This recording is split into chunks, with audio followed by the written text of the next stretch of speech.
يا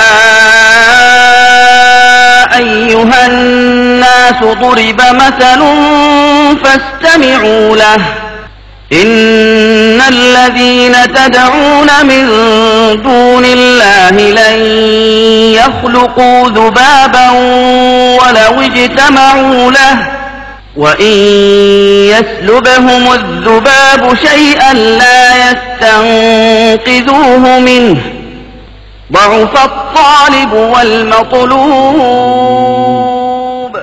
وصلى الله على نبينا محمد وآله وصحبه أجمعين. ബഹുമാന്യ സഹോദരങ്ങളെ, എൻ്റെ ആത്മസുഹൃത്ത് ഈസാ മൗലവി സാഹിബ് അവറുകൾ പറഞ്ഞതുപോലെ ലാ ഇലാഹ ഇല്ലല്ലാഹ് എന്ന പരിശുദ്ധ വചനത്തിന്റെ അർത്ഥം പറയാൻ എനിക്ക് വളരെ സന്തോഷമാണ്. ഇതുപോലെയുള്ള സദസ്സുകളിൽ ക്ഷണിക്കപ്പെട്ടാൽ ഞാൻ ആ വിഷയം കാര്യമായി കണക്കിലെടുക്കൽ പതിവാണ്. പക്ഷെ അത് മാത്രം പോരാ, അഷ്ഹദു എന്നതും പറയണം. ലാ ഇലാഹ ഇല്ലല്ലാഹ് എന്ന് മാത്രം ചൊല്ലിയാൽ പോരല്ലോ, അഷ്ഹദു അന്ന അല്ലാ ഇലാഹ ഇല്ലല്ലാഹ് എന്നാണല്ലോ ചൊല്ലേണ്ടത്. അത് കാര്യമായി പരിഗണിക്കേണ്ട വിഷയം തന്നെയാണ്. അഷ്ഹദു അല്ലാ ഇലാഹ ഇല്ലല്ലാഹ്, അല്ലാഹു അല്ലാതെ ആരാധനക്കർഹൻ ഇല്ല, അവൻ മാത്രമേ ഉള്ളൂ അതിനർഹൻ എന്ന വിഷയത്തിന് ഞാൻ സാക്ഷ്യം വഹിക്കുന്നുണ്ടാണ്. സാക്ഷ്യം വഹിക്കുക, ഒരു കാര്യത്തിന് ഒരാൾ സാക്ഷിയാകൽ എങ്ങനെയാണ്? ആദ്യമായി ആ കാര്യം നല്ലവണ്ണം ബോധ്യപ്പെടുക, മനസ്സിലാക്കുക. എന്തെല്ലാം തർക്കങ്ങളും ചോദ്യങ്ങളും ഒക്കെ വന്നാലും മനസ്സിന് ഇളക്കം തട്ടാത്ത വിധത്തിൽ മനസ്സിൽ അത് ഉറക്കുക. പിന്നെ അത് തുറന്നു പറയുക. അതിനെതിരായി എന്തെങ്കിലും കേട്ടാൽ അവിടെ അതിന് ന്യായമായ നിലയിൽ നേരിടുക. ആക്ഷേപങ്ങൾക്കും ചോദ്യങ്ങൾക്കും ഉത്തരം കൊടുക്കുക. പിന്നെ അതനുസരിച്ച് ജീവിക്കുക. ഇതെല്ലാം കൂടി ആകുമ്പോഴേ ഷഹാദത്ത്, സാക്ഷ്യം വഹിക്കൽ നിറവേറുകയുള്ളൂ. അല്ലാതെ നമ്മളത് തൊള്ളോണ്ട് പറഞ്ഞാൽ പോരാ. എപ്പോഴും പറഞ്ഞുകൊണ്ടിരിക്കുന്നുണ്ട്, എല്ലാവരും പറഞ്ഞുകൊണ്ടിരിക്കുന്നുണ്ട്. വിശേഷിച്ച് എല്ലാ പള്ളികളിൽ നിന്നും ദിവസേന 10 പ്രാവശ്യം അല്ല, അഷ്ഹദു കൂടാതെ ബാങ്കിന്റെ അവസാനത്തിൽ ഒരു പ്രാവശ്യം, അപ്പൊ 15. എല്ലാ പള്ളികളിൽ നിന്നും ഉറക്കെ വിളിച്ചു പറയുന്നു. കേട്ടവരൊക്കെ അത് ശരിവെക്കുകയും ചെയ്യുന്നു. അങ്ങനെ വലിയൊരു നിലയിലാണ് അള്ളാഹു ഈ കാര്യം വെച്ചിരിക്കുന്നത്. ഇത് നാം നിത്യേന അനുഷ്ഠിച്ചുകൊണ്ടിരിക്കുന്ന ഒന്നാണല്ലോ ഈ ബാങ്ക് വിളിക്കൽ. സമൂഹം ഒട്ടാകെ അങ്ങനെ പറയുന്നുണ്ടെങ്കിലും അവരുടെ സ്വഭാവവും നടപടിയും പരിശോധിച്ചാൽ അതിന് യോജിക്കുന്നുണ്ടോ എന്നുള്ളത് വലിയൊരു വിഷയമാണ്. അഷ്ഹദു എന്നതും കൂടി കണക്കിലെടുത്താൽ വളരെ ഗൗരവത്തിലാണ് വരുന്നത്. അതായത് അല്ലാഹു ആകുന്ന ഇലാഹ്, വേറെ ഇലാഹില്ല എന്ന വിഷയത്തിന് നമ്മൾ ഓരോരുത്തരും സാക്ഷിയാകണം. ഇതൊരു മന്ത്രോച്ചാരണമല്ല. ഓരോരുത്തരും അവനവന്റെ കാര്യം പറയാം. ഞാൻ അതിന് സാക്ഷിയാണെന്ന് ഞാൻ ഉത്തരവാദിത്തപ്പെട്ട് പറയുന്നു, നീ ഓരോരുത്തരും പറയുന്നു. അപ്പൊ എങ്ങനെയാണത് എന്നറിയേണ്ട ഒരു സംഗതിയാണ്. ആദ്യമായി അല്ലാഹു അല്ലാതെ വേറെ ഇലാഹില്ല എന്ന് വെച്ചാൽ എന്ത് എന്ന് പറയട്ടെ. ഇലാഹി എന്ന് വെച്ചാൽ ആരാധിക്കപ്പെടുവാൻ അർഹൻ എന്നർത്ഥമാണ്. അത് അല്ലാഹുവേ ഉള്ളൂ, വേറെ ആരുമില്ല എന്നാണ് പറയുന്നത്. എന്താ ആരാധന? അത് മനസ്സിലായാലല്ലേ ഈ വിഷയം മനസ്സിലാക്കാൻ നിവൃത്തിയുള്ളൂ. ആരാധന എന്ന് വെച്ചാൽ എന്ത് എന്നതിനെ പറ്റി അള്ളാഹുവിന്റെ റസൂൽ നമുക്ക് പറഞ്ഞു തന്നു. പരിശുദ്ധ ഖുർആനിൽ ഈ കാര്യം വളരെയധികം ആവർത്തിച്ച് പറഞ്ഞിട്ടുണ്ട്. എന്താണ് അതിന്റെ ആശയം എന്നുള്ളത് അള്ളാഹുവിന്റെ റസൂൽ വിശദീകരിച്ചിട്ടുണ്ട്. വളരെ ചുരുങ്ങിയ വാചകത്തിൽ, വളരെ ലളിതമായ വാചകത്തിൽ മനസ്സിലാക്കാൻ ഒരു പ്രയാസവുമില്ല, അതനുഷ്ഠിച്ച് ജീവിക്കാനും പ്രയാസമില്ല. അങ്ങനെയാണ് കാര്യം. അത് വളരെ പ്രയാസമാണെന്ന് പറയുന്നവരും പ്രയാസമാക്കി തീർത്തവരും ഉണ്ട്. അത് നമുക്ക് പിന്നെ പറയാം. ഇപ്പോൾ ശരിയായിട്ടുള്ളത് വിശദീകരിക്കട്ടെ. പരിശുദ്ധ ഖുർആനിൽ ഏതൊരു കാര്യം പറഞ്ഞുവോ അതിനെപ്പറ്റി അള്ളാഹുവിന്റെ റസൂൽ വല്ലതും വിശദീകരിച്ചിട്ട് കണ്ടാൽ അത് തന്നെയാണ് അതിന്റെ ആശയം എന്നുള്ളത് ഉറപ്പാണ്. എന്താണ് ആ വിശദീകരണവും അള്ളാഹു തന്നെ പഠിപ്പിച്ചത് നബിയെ. പരിശുദ്ധ ഖുർആൻ നബിയെ പഠിപ്പിച്ചത് അള്ളാഹു ആണ്. ഖുർആന്റെ വിശദീകരണം നബിയെ പഠിപ്പിച്ചതും അള്ളാഹു തന്നെ. അർ-റഹ്മാനു അല്ലമൽ ഖുർആൻ, റഹ്മാനായ റബ്ബ് ഖുർആൻ പഠിപ്പിച്ചു. അലൈനാ ബയാനുഹു, അതിന്റെ വിശദീകരണം നബിയെ പഠിപ്പിക്കേണ്ട ചുമതല നാം തന്നെ ഏറ്റെടുത്തിരിക്കുന്നു എന്ന് അള്ളാഹു പറഞ്ഞു. അപ്പോൾ ഖുർആനിൽ അങ്ങുന്നിങ്ങോളം നോക്കിയാൽ നൂറുകണക്കിന് ആയത്തുകളിൽ ഉറപ്പിച്ച് പറഞ്ഞിട്ടുള്ള ഒരു വിഷയമാണ് ഇബാദത്ത് അള്ളാഹുവിന് മാത്രം എന്നത്. എന്താണ് ഇബാദത്ത് എന്നതിനെ പറ്റി അള്ളാഹുവിന്റെ റസൂൽ പറഞ്ഞ വാചകം വളരെ ലളിതമാണ്. ഖുർആനിലും ഹദീസിലും ഇതിന്റെ വിശദീകരണം വന്നിട്ടില്ലെന്ന് ചിലർ പറഞ്ഞു നടക്കുന്നുണ്ട്. അത് ഭയങ്കരമായ നന്ദികേടാണ്, നിഷേധമാണ്. വലിയ അത്ഭുതമാണ് ആ കാര്യം.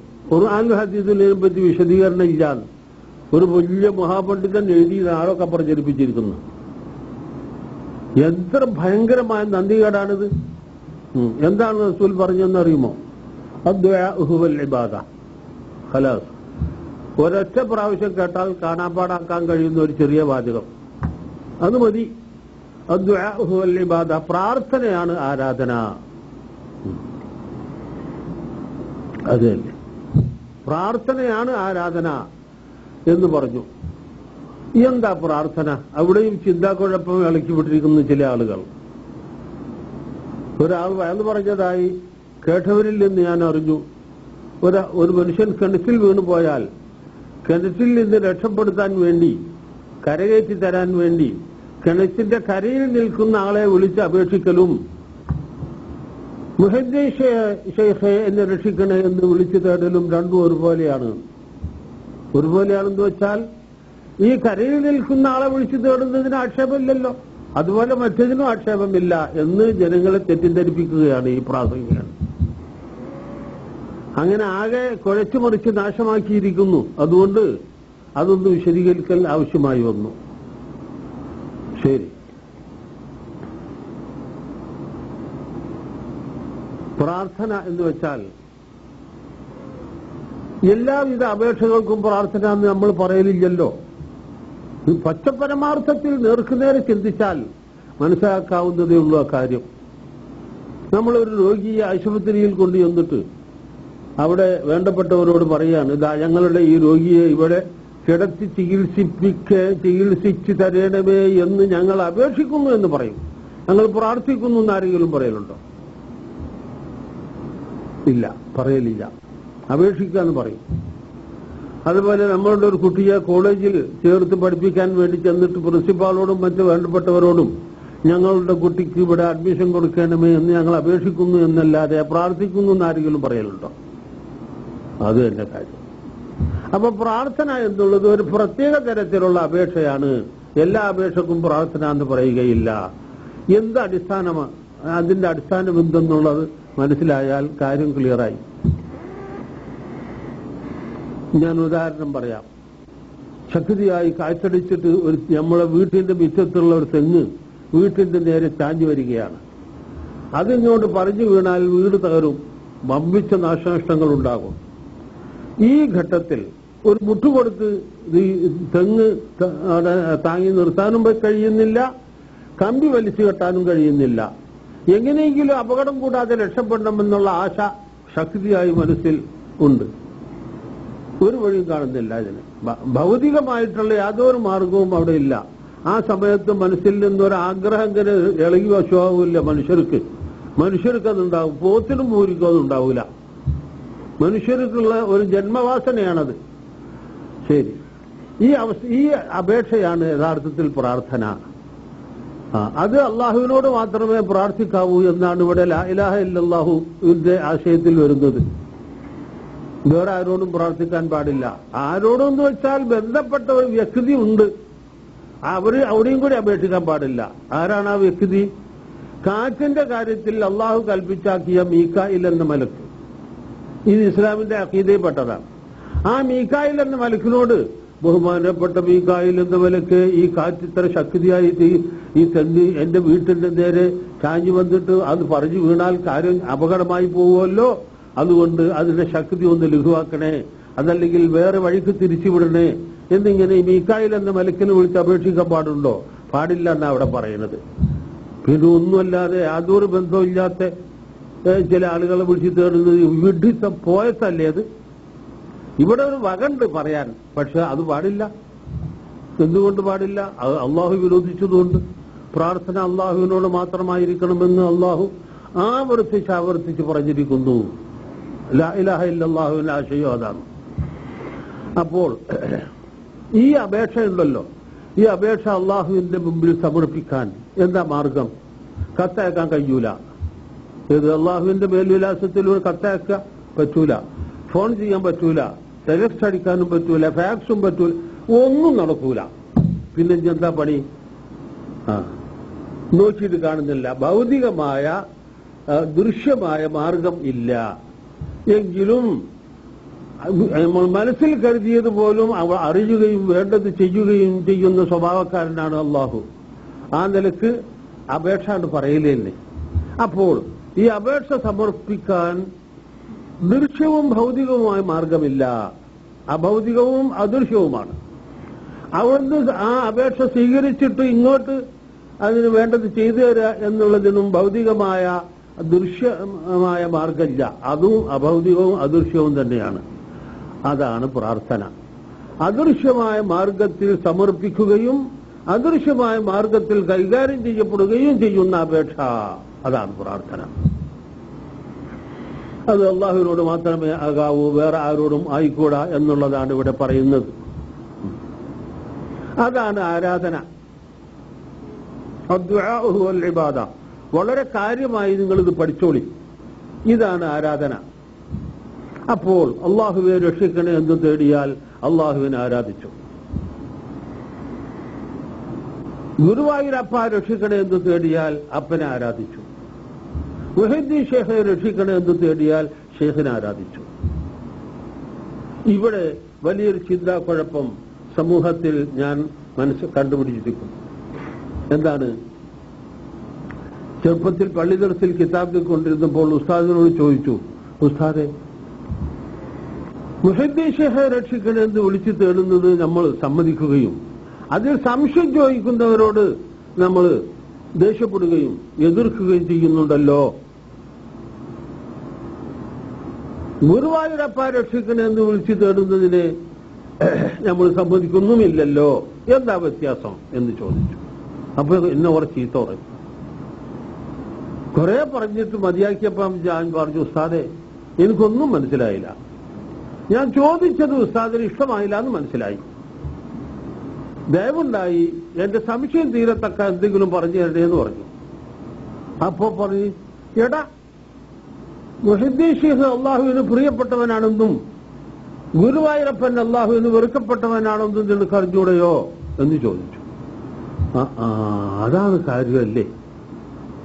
യഥാർത്ഥത്തിൽ എനിക്കത് അറിഞ്ഞൂടട്ടോ, ഞാൻ പെങ്ങളോട് പറയാം, അയാളോടെ പറഞ്ഞിട്ടില്ല, പറഞ്ഞാൽ അവർക്ക് എനിക്ക് അടികൊള്ളു, എനിക്കത് അറിഞ്ഞൂടാ. അതാണോ കാര്യം? പിന്നെന്താ? എന്നാൽ പിന്നെ ഈസാ നബിയെ വിളിച്ചു തേടുന്നത് എതിർക്കുന്നത് എന്തിനാണെന്ന് ചോദിച്ചു. അപ്പൊ പറഞ്ഞടാ, കുരുത്തം കെട്ടവന്, നീ ഇപ്പോൾ തന്നെ തല തിരിഞ്ഞു പോയോ? തലയൊന്നും തിരിഞ്ഞിട്ടില്ല, കാര്യം തിരിയാൻ തുടങ്ങിയിരിക്കുന്നു എന്ന് പറഞ്ഞു. എന്താ? അപ്പൊ ഇവരുടെ അടുക്കൽ അള്ളാഹുവിന് പ്രിയപ്പെട്ടവരോട് പ്രാർത്ഥിക്കുന്നതിന് ആക്ഷേപമില്ല, അള്ളാഹുവിന് വെറുക്കപ്പെട്ടവരോട് പ്രാർത്ഥിക്കുന്നതിന് ആക്ഷേപമുള്ളൂ എന്നാണ്. പക്ഷെ കുറച്ചും കൂടി നമ്മൾ ബന്ധപ്പെട്ട് നോക്കുമ്പോൾ ഇസ്മിന്റെ പണിയിച്ചിട്ടൊന്നുണ്ടല്ലോ ഇവർക്ക്, തൽസമാത്ത്. അതില് ജിന്നിനോടും ഷെയ്ത്താനോടും ഒക്കെ അവർ പ്രാർത്ഥിക്കുന്നുണ്ട് കേട്ടോ. ഇവര് എഴുതി കൊടുക്കുന്ന ചില ഐക്കല്ലുകൾ നമ്മൾ നോക്കിയതിൽ അതിലൊക്കെ കണ്ടിട്ടുണ്ട്. എന്ന് തന്റെ എല്ലാ മന്ത്രവാദികളുടെയും വീട്ടിൽ പിശാചിനെ ആരാധിക്കുന്ന ഒരു മണ്ഡപം ഉണ്ട്. അത്ര വരെ മോശമാണ് കാര്യം. അപ്പോൾ പ്രാർത്ഥനയുടെ മഹത്വം, അതിന്റെ ഗൗരവം മനസ്സിലാക്കാത്തതാണ് നമുക്ക് പറ്റിയ സർവ്വ പിഴവിന്റെയും അടിസ്ഥാനം എന്ന് മനസ്സിലാകുന്നു. പ്രാർത്ഥനയാണ് ആരാധന. അപ്പൊ പിന്നെ നിസ്കാരം തോമ്പും സക്കാത്തും ഹജ്ജും ഇതൊന്നും ആരാധനയല്ലയോ എന്നൊരു ചോദ്യം. അതെ, ഒക്കെ ആരാധനകളാണ്. പക്ഷേ അതിന്റെ ഉള്ളിൽ പ്രാർത്ഥന ഉണ്ടാകണം, എങ്കിലേ ആരാധന ആവുകയുള്ളൂ, അല്ലെങ്കിൽ ആവൂല. അതാ മറുപടി. നമസ്കാരം ഇബാദത്തുകളിൽ ഏറ്റവും പ്രധാനപ്പെട്ടതാണെന്ന് നാം ചെറുപ്പത്തിൽ നാം പഠിച്ചിട്ടുള്ളതാണല്ലോ. എന്നാൽ അള്ളാഹുവിനോട് പ്രാർത്ഥിക്കുക എന്ന ജീവൻ അതിന്റെ ഉള്ളിൽ വേണം, എങ്കിൽ മാത്രമേ നമസ്കാരം ഇബാദത്താകുകയുള്ളൂ. അതില്ലാതെ വന്നാൽ ഇബാദത്തല്ല. ആർക്കും ഇതിൽ എതിർപ്പുണ്ടാവില്ല. എന്താണ്, ആളുകളുടെ നമസ്കരിക്കുന്നവരുടെ കൂട്ടത്തിൽ ചെന്നുപെട്ട ഒരു താരിഖു സ്വലാത്ത്, നമസ്കാരം ഉപേക്ഷിക്കുന്ന ഒരു മനുഷ്യൻ ഈ കൂട്ടത്തിൽ ചെന്നുപെട്ടപ്പോൾ എല്ലാവരും നമസ്കരിക്കുമ്പോൾ ഞാനെങ്ങനെ ഇപ്പൊ വെറുതെ കുത്തിയിരിക്കുക, അപ്പൊ ഇവരൊക്കെ എന്താണ് എന്നെ മനസ്സിലാക്കുക, എന്നെ കൊണ്ട് എന്തൊക്കെ പറയാ എന്ന് ആലോചിച്ചിട്ട് വെറുതെ കൂട്ടത്തിൽ നമസ്കരിച്ചു എങ്കിൽ ആ ആളെ കാണിക്കാൻ വേണ്ടി ചെയ്യുന്ന നമസ്കാരം ഇബാദത്തല്ല. എന്താ കാരണം? അവിടെ പ്രാർത്ഥന ഇല്ല. പിന്നെ ഒരു കാര്യം നമസ്കാരം ഉണ്ട് എന്ന് എന്റെ നാട്ടിൽ വെളിയങ്കോട്ടും പരിസരങ്ങളിലും ഒക്കെ ഇന്ന് ചിലയിടത്തൊക്കെ ഉള്ളതായി അറിയുന്നു. വിവരക്കേടിന്റെ കാലത്ത് ചെയ്തിട്ടുള്ളവനാണ് ഞാൻ. അള്ളാഹു പുറത്തു തരട്ടെ. എന്താണെന്നറിയോ, കുത്തുബിയ്യത്ത് എന്ന് പേരായ ഒരു റാത്തീബുണ്ട്. 1000 പ്രാവശ്യം മുഹദ്ദീ ശൈഖിനെ വിളിച്ചു പ്രാർത്ഥിക്കലാണ് ആ റാത്തീബിലെ പ്രധാന ഭാഗം. ആ റാത്തീബ് തുടങ്ങുന്നതിന്റെ മുമ്പ് 12 റക്അത്ത് നമസ്കരിക്കണമെന്ന് പറയുന്നു. ആ നമസ്കാരത്തിലെ പ്രാർത്ഥന എന്താണെന്നറിയോ? ബഹുമാനപ്പെട്ട ശൈഖ് തങ്ങൾ അവർകളെ, ഞങ്ങളിതാ ഈ കുത്തുബിയ്യത്ത് തുടങ്ങാൻ പോകുന്നു, ഞങ്ങളിൽ നിന്ന് ഇത് കബൂലാക്കണമേ, ഇത് നേർച്ചയാക്കിയ ഈ വീട്ടുകാരന്റെ മുറാദ് ഹാസിലാക്കി കൊടുക്കണേ, ഞങ്ങളുടെയും മുറാദ് ഹാസിലാക്കി തരണേ, ഞങ്ങൾക്ക് നല്ല സംഖ്യ കൈമടക്ക് തരാൻ അയാളുടെ മനസ്സിൽ തോന്നിപ്പിക്കണേ. ഇതാണ് പോയി കാര്യം. അതുകൊണ്ട് ആ നമസ്കാരം സാധാരണ ഫാത്തിഹ ഓതി പിന്നെ സൂറത്തുൽ കാഫിറൂൻ ഓതി 2ാം റക്അത്തിൽ ഫാത്തിഹയ്ക്ക് ശേഷം സൂറത്തുൽ ഇഖ്ലാസ് ഓതി വളരെ വളരെ ഖുശൂഅോടുകൂടി അടങ്ങി ഒതുങ്ങി കേട്ടോ, സാധാരണ നമസ്കാരത്തിൽ ഉണ്ടാകേണ്ടുന്നതായ ഖുശൂഅ് വളരെ ഭംഗിയായിട്ട് ആണ് ചെയ്യുന്നത്. പക്ഷേ മർമ്മം ഇതാണ്, ഇത് മുഹദ്ദിസുമായിട്ടുള്ള അടുപ്പവും പൊരുത്തവും ആഗ്രഹിക്കലാണ് അവിടെ തകർന്നു. അല്ലാഹുവിന്റെ റസൂൽ പറഞ്ഞു, പ്രാർത്ഥന ആരാധനയുടെ മധ്യയാകുന്നു. ഈ 2ാമത്തെ ഹദീസ് കൂടി പഠിച്ചാൽ മതി, കാര്യം ഭംഗിയായി. അപ്പോൾ പ്രാർത്ഥന ആരാധനയാണ്, പ്രാർത്ഥന ഉൾക്കൊള്ളുന്ന കാര്യവും ആരാധനയാണ്. പ്രാർത്ഥന ഉൾക്കൊള്ളാത്ത വിധത്തിൽ ഒരു കാര്യവും ആരാധനയാവൂല. നേരം പോലത്തിട്ടും ഉറൂവാകുന്നത് വരെ ഒരു ഉച്ച വെള്ളം കുടിക്കാതെ യാതൊരു സാധനവും തിന്നാതെ ഒരാള് പൂർണ്ണമായ പട്ടിണി കഴിച്ചു, അതിന് നോമ്പും തോറിയോ? എന്താ അവിടെ പ്രാർത്ഥനയില്ല, കിട്ടാതിരുന്നത് കൊണ്ട് കഴിച്ചില്ല എന്ന് മാത്രമേ ഉള്ളൂ. അപ്പോൾ പ്രാർത്ഥന കാര്യത്തിന്റെ കഴമ്പ് അതാണ്. നമ്മൾ പള്ളിയിലേക്ക് പോകുന്നു, എന്തിന്? ജമാഅത്തിൽ പങ്കെടുക്കാൻ. അതെന്തിന്? അള്ളാഹുവിന്റെ പൊരുത്തവും പരലോകമോക്ഷവും ലഭിക്കാൻ. അപ്പൊ പ്രാർത്ഥനയായല്ലോ. ആ നിലയിൽ പള്ളിയിലേക്ക് പോയാൽ എന്താണ് അത്? ആ പോക്ക് ഇബാദത്താണ്, നടത്തം ഇബാദത്താണ്. കാലടികളുടെ എണ്ണം നോക്കിയിട്ട് പ്രതിഫലം കൊടുക്കുമെന്ന് അള്ളാഹുവിന്റെ പ്രവാചകൻ നമ്മെ അറിയിച്ചിട്ടുണ്ട്. എന്തുകൊണ്ടാണ് വന്നത്? ഇതിൽ പ്രാർത്ഥന ഉള്ളതാണ്. ഈ നടത്തത്തിൽ പ്രാർത്ഥനയുണ്ട്. വീട്ടിൽ നിന്നും കടയിൽ നിന്നും ഓഫീസിൽ നിന്നും മൈതാനത്തിൽ നിന്നും ഒക്കെ ആളുകൾ പള്ളിയിലേക്ക് പോകുന്ന ആ പോക്ക് മേൽ പറഞ്ഞ പ്രാർത്ഥനയോടുകൂടി ആകുമ്പോൾ അത് ഇബാദത്താണ്. അതൊന്നും ഇല്ലാത്ത നിലയിൽ എല്ലാവരും പോലും ആ കൂട്ടത്തിൽ വെറുതെ ആണ് പോകുന്നത് എന്ന് വരികയാണെങ്കിൽ അത് അവിടെ പോക്ക് തന്നെ. ഇനി ഒന്നുകൂടി കേട്ടോളി. അമ്പലത്തിലേക്കും ജാറത്തിലേക്കും ദർഗകളിലേക്കും കനീസയിലേക്കുമൊക്കെ പോകുന്നുണ്ടല്ലോ മനുഷ്യർ, അവിടെയുണ്ട് പ്രാർത്ഥന. ജാറത്തിലേക്ക് പോകുമ്പോൾ ആ ജാറത്തിൽ മറപ്പെട്ട് കിടക്കുന്ന നേർച്ചക്കാരുടെ, ആ ഷെയ്ഖിന്റെ, ആ ഔലിയായുടെ പൊരുത്തവും അടുപ്പവും ആഗ്രഹിച്ചിട്ട് ആ പ്രാർത്ഥനയോടുകൂടിയാണ് പോകുന്നത്. അതുകൊണ്ട് ആ നടത്തം തന്നെ ശിർക്കിന്റെ ഭാഗത്താണ്. അവിടെ പോയി ചെയ്യുന്ന കാര്യങ്ങളെപ്പറ്റി പിന്നെ പറയേണ്ടതില്ലല്ലോ. പക്ഷേ ഈ പ്രാർത്ഥനയോടുകൂടിയുള്ള പോക്കാണ് തെറ്റ്. ഇസ്ലാമിൽ കൽപ്പിച്ചിട്ടുള്ളതനുസരിച്ച്, അള്ളാഹുവിന്റെ റസൂൽ കർശനമായി കൽപ്പിച്ചിട്ടുള്ളതനുസരിച്ച്, അള്ളാഹുവിന്റെ റസൂലിനും അധികാരം കൈവന്നപ്പോൾ ആദ്യമായി ചെയ്തിട്ടുള്ള ആ ചര്യ അനുസരിച്ച് ജാറം തരിപ്പണമാക്കാനാണ് ഉദ്ദേശിച്ചു പോകുന്നതെങ്കിലോ അപ്പൊ ശിർക്കില്ല, നേരെ മറിച്ചാണ്. ജാറം പൊളിക്കാനാ പോകുന്നത്. എന്നാൽ വലിയ മഹത്തായ ഭാഗത്താണത്. അവിടെ പ്രാർത്ഥന വന്നു. നേർച്ച വിടാൻ വേണ്ടി പോയാലോ നേരെ മറിച്ചു. ഇങ്ങനെ നല്ലവണ്ണം വിഷയം നിങ്ങൾ മനസ്സിലാക്കണമെന്ന് ഞാൻ ആഗ്രഹിക്കുകയാണ്. ഇനി ചില ഉദാഹരണങ്ങൾ. നമ്മൾ ആട്ടിനെയും കോഴിയെയും അറുക്കലുണ്ടല്ലോ പല വിധത്തിൽ. അതിൽ 2 ഉണ്ട്, അല്ല 3 ഉണ്ട്.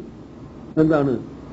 ഹജ്ജിന്റെ ഇബാദത്തുകളിൽ ഒരു അറിവുണ്ടല്ലോ. ആ അറിവ് അള്ളാഹുവിന്റെ പൊരുത്തം ആഗ്രഹിക്കുക എന്ന പ്രാർത്ഥനയോടുകൂടിയാണ് ചെയ്യുന്നത്. അതുകൊണ്ട് അത് ഇബാദത്താണ്, അള്ളാഹുവിന്റെ ഇബാദത്താണ്. പിന്നെ നമുക്ക് തിന്നാൻ വേണ്ടിയോ കച്ചവടത്തിന് വേണ്ടിയോ അറുക്കുന്നുണ്ടല്ലോ, അവിടെ മേൽപ്പറഞ്ഞ പ്രാർത്ഥന ഇല്ല. അത് അള്ളാഹു അനുവദിച്ചൊരു കാര്യമാണ്. അതുകൊണ്ട് അത് ചെയ്തു എന്നുള്ളതേ ഉള്ളൂ. അവിടെ പ്രാർത്ഥന വരുന്നില്ല. അതുകൊണ്ട് ആ അറിവ് ഒരു ഹലാലായ കാര്യമാണ്. പിന്നെ ബദരീങ്ങളുടെയും മുഹിദ്ദീൻ ഷേഖിന്റെയും ഒക്കെ പേരിൽ അറുക്കുന്നുണ്ടല്ലോ, അവിടെ അവരോടുള്ള പ്രാർത്ഥന വരുന്നു. അതുകൊണ്ട് അത് ശിർക്കിന്റെ ഭാഗത്താണ്. ഈ 3 സന്ദർഭത്തിലും ചെയ്യുന്ന പണി ഒന്നാ കേട്ടോ. ആദ്യത്തേത് അള്ളാഹുവിന്റെ ഇബാദത്ത്, രണ്ടാമത്തേത് വെറും ഹലാലായ ഒരു കാര്യം, മൂന്നാമത്തേത് ശിർക്കിന്റെ ഇബാദത്ത്. ഇതൊക്കെ ഇങ്ങനെ വേർതിരിയുന്നത് എന്തുകൊണ്ടാണ്? ഇന്നമൽ അഅ്മാലു ബിന്നിയ്യാത്ത്, കർമ്മങ്ങൾ പരിഗണിക്കുന്നത് നിയ്യത്തിന്റെ അടിസ്ഥാനത്തിലാകുന്നു എന്ന് അള്ളാഹുവിന്റെ റസൂൽ പറഞ്ഞ ആ ഒരു തത്വം വളരെ പ്രധാനപ്പെട്ടതാണത് കേട്ടോ. എന്താണ് ഈ നേർച്ചയാടിനെ പറ്റിയുള്ള ഇടകേറുന്ന അറിയുങ്ങൾ? നേർച്ചയാടും ഇന്നിപ്പോ ഒരു ആരാധ്യ വസ്തുവായി മാറിയിരിക്കണം. മഞ്ചേരി ബസ് സ്റ്റാൻഡിൽ ആളുകൾ കയറി നിറഞ്ഞ ഒരു ബസ്സിലേക്ക് ഒരു സൂത്രശാലി ഒരു നേർച്ചയാടിനെ പിടിച്ചു കയറ്റി. അപ്പോൾ ആ ബസ്സിലിരിക്കുന്ന യാത്രക്കാരെല്ലാവരും വയസ്സന്മാരും ക്ഷീണിച്ച പെണ്ണുങ്ങളും രോഗികളും ഉൾപ്പെടെ എല്ലാവരും എണീച്ചു നിന്ന് യാത്ര ചെയ്തു. ഈ ആട്ടിനോടുള്ള ആദരവിന്റെ പേരിൽ കുറെ ദൂരം പോയി ആട്ടിനെ പിടിച്ചിറക്കിയപ്പോൾ പിന്നെ ഇരുന്ന് യാത്ര ചെയ്തു.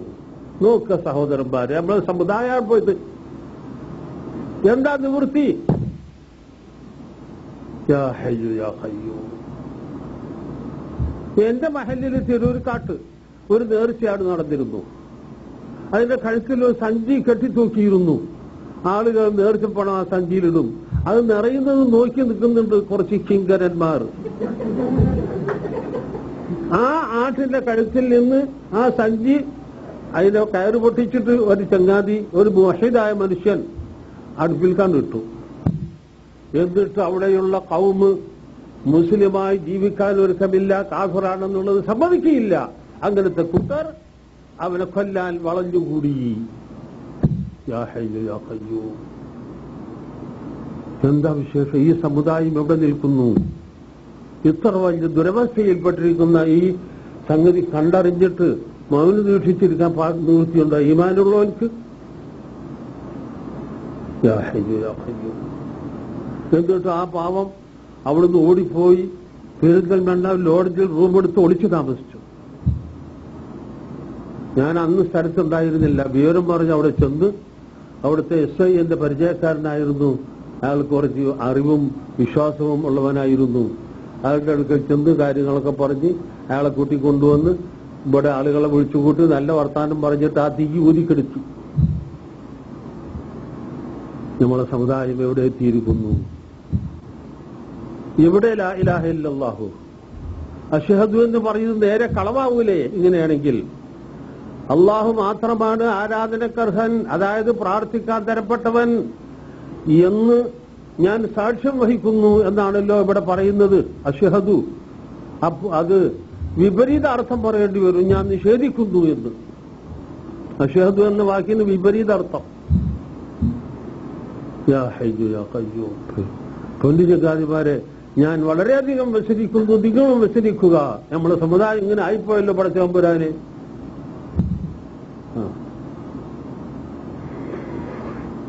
എന്നാൽ ഇബാദത്ത്, ആരാധന, അദ്ദുആഉ വൽ ഇബാദ, പ്രാർത്ഥനയാണ് ആരാധന. അദ്ദുആഉ മുഖുൽ ഇബാദ, പ്രാർത്ഥന ആരാധനയുടെ മജ്ജയാണ്. ആ ഹദീസ് കുറച്ചുകൂടി ഒന്ന് മനസ്സിലാക്കാണ്ട്, അതിൽ നിങ്ങൾക്ക് വലിയ ആശ്വാസം കിട്ടും. എനിക്ക് ആശ്വാസം ലഭിച്ചു അത് മനസ്സിലായപ്പോ.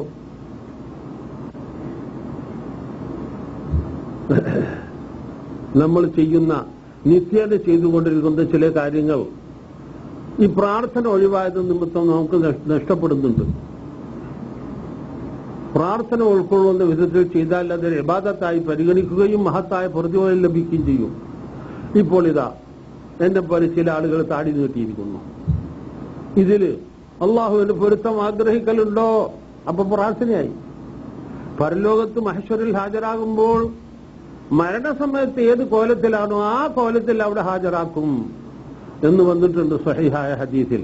അപ്പൊ എനിക്ക് താടിയോടുകൂടി അവിടെ ഹാജരാകണം. അള്ളാഹുവിന് മുമ്പിൽ വിചാരണയ്ക്ക് ഹാജരാകുമ്പോൾ എനിക്ക് താടി വേണം. അള്ളാഹുവിന്റെ റസൂലുമായി അവിടെ കൂടിക്കാഴ്ച ഉണ്ടാകുമ്പോൾ എനിക്ക് താടി വേണം. ഈ തരത്തിലുള്ള പാരസ്പരിക വിശ്വാസത്തിന്റെ അടിസ്ഥാനത്തിലും പ്രാർത്ഥനയുടെ അടിസ്ഥാനത്തിലുമാണ് താടി നീട്ടിയതെങ്കിൽ അത് ഇബാദത്തിന്റെ താടിയാണ്.